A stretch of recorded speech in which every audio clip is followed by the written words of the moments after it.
YS Jaganmohan Reddy పాలనలో అమలైన సంక్షేమ అభివృద్ధి పథకాలు ఇప్పుడు లేవు. అర్హత గల వారికి అందాల్సిన ప్రభుత్వ ఆర్థిక సాయాలు అందడం లేదు.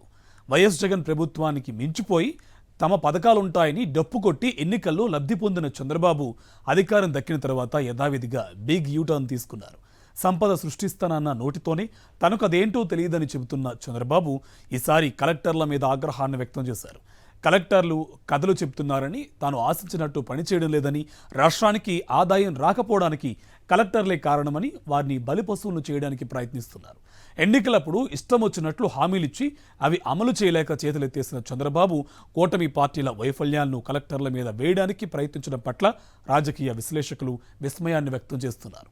ఏదైనా మేలు జరిగినప్పుడు దాన్ని తన ఖాతాలో వేసుకోవడం, నష్టం జరిగినప్పుడు ఇతరుల ఖాతాలో వేయడం అలవాటైన బాబు మార్క్ రాజకీయాలపై ప్రముఖ జర్నలిస్ట్ కొమ్మినేని శ్రీనివాసరావు కామెంట్ చూద్దాం.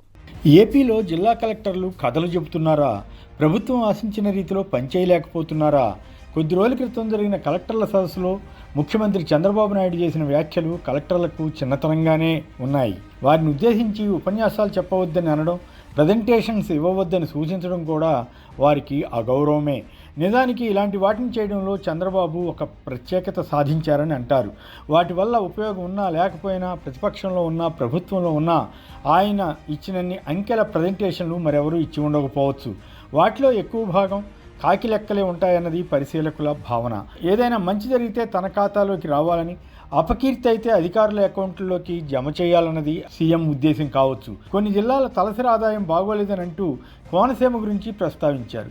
ఏలూరు జిల్లా తలసరి ఆదాయం బాగుందట. నిజంగానే అక్కడ అభివృద్ధి జరిగి ఆదాయం పెరిగిందా, లేక చంద్రబాబుకు నచ్చుతుంది కదా అని ఆ విధంగా అంకెలు తయారు చేశారా అంటే చెప్పలేం. 15% వృద్ధి రేటు సాధిస్తేనే సంక్షేమం అభివృద్ధి చేయగలుగుతామని చంద్రబాబు చెబుతున్నారు. అది నిజమే అనుకుందాం. కానీ ఇంత సీనియర్ అయిన చంద్రబాబుకు ఎన్నికలకు ముందు ఆ విషయం తెలియదా? ఇష్టం వచ్చిన రీతిలో హామీలు అడ్డగోలుగా ఎలా ఇచ్చారు అన్న ప్రశ్నకు ఏనాడైనా జవాబిచ్చారా? కలెక్టర్లకు ఆ విషయం తెలియదా? ఎన్నికల ప్రచారంలో చంద్రబాబు, పవన్ కళ్యాణ్, లోకేష్ తదితర నేతలు ఎన్ని కథలు చెప్పింది వారు కూడా వినే ఉంటారు కదా. ఇప్పుడు దాన్నంతా కలెక్టర్ల మీద తోసేసి తప్పించుకోవడానికి చంద్రబాబు ప్రభుత్వం యత్నిస్తున్నట్లుగా కనిపించడం లేదా? కలెక్టర్ల కాన్ఫరెన్స్లో సైతం గత జగన్ ప్రభుత్వాన్ని విమర్శించడం, తోచినన్ని అబద్ధాలు చెప్పడం, చివరికి వివేక హత్య కేసు వంటి వాటిని కూడా అసందర్భంగా ప్రస్తావించడం వంటివి చేయడం ద్వారా ప్రజల దృష్టి మళ్లించడానికి చంద్రబాబు యత్నించినట్లు అనిపిస్తుంది. ఆయా చోట్ల అధికారులపై దురుసుగా వ్యవహరిస్తున్న కూటమి ఎమ్మెల్యేలను అదుపు చేయలేని నిస్సహాయ స్థితిలో ముఖ్యమంత్రి ఉన్నారు. వాటిపై స్పందించలేని నిస్సహాయ స్థితిలో కలెక్టర్లు ఉంటున్నారు. ప్రజాప్రతినిధులను కలుపుకొని వెళ్ళండి, సొంతంగా ఆలోచించండి, సమస్యలు పరిష్కరించి క్రెడిట్ రాజకీయ నేతలకు ఇవ్వండి అని చంద్రబాబు అంటున్నారు. అంటే గతంలో చెప్పిన రాజకీయ పాలనను పరోక్షంగా మరోసారి చేయమని చెప్పడమే కదా. కూటమి ఎమ్మెల్యేలు, ఎంపీలు, ఇతర నేతలు కలెక్టర్లను సొంతంగా పనిచేసుకొనివ్వడం లేదని ఎల్లో మీడియాలో కూడా వార్తలు వస్తున్నాయి. ఐఏఎస్ల కన్నా ఐపీఎస్లు ముఖ్యమంత్రికి నచ్చారట. అవును, నిజమే. రెడ్ బుక్ రాజ్యాంగాన్ని అమలు చేస్తూ చంద్రబాబును, ఆయన కుమారుడు మంత్రి లోకేష్ను సంతోషపెడుతున్నందున బహుశా వారే బాగా నచ్చారేమో.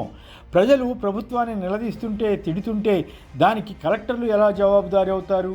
ఎన్నికల సమయంలో చెప్పిన హామీల అమలుకు నిధులు కేటాయించి వాటిని విడుదల చేస్తే అప్పుడు అమలు చేయకపోతే కలెక్టర్లు బాధ్యులవుతారు తప్ప, నిధులు ఇవ్వకుండా సీఎం అది చేయండి ఇది చేయండి అని చెబితే వారు కూడా ఎస్ఆర్ అంటూ వినయం నటించక తప్పదు కదా. గతంలో జగన్ టైంలో హామీలు, స్కీముల వారీగా సమీక్షలు చేసేవారు. ఎన్నికల మేనిఫెస్టోని అధికారుల ముందు పెట్టి ఏ మేరకు అమలు చేయగలిగాం, ఎంత ఖర్చు అయింది, ఎంత డబ్బు అవసరం అన్న దానిపై చర్చించి విడుదల చేసేవారు. అలా సూపర్ 6 హామీలు, ఎన్నికల ప్రణాళికను అధికారులకు ఇచ్చి అమలు చేయాలని చెప్పే సాహసం చంద్రబాబు చేయగలరా? మాట్లాడితే అధికారుల ఆలోచన తీరు మారాలని చెబుతారు, అదేమిటో చెప్పరు. పడికట్టు పదాలు వాడి ప్రసంగం చేస్తే ఏం ప్రయోజనం?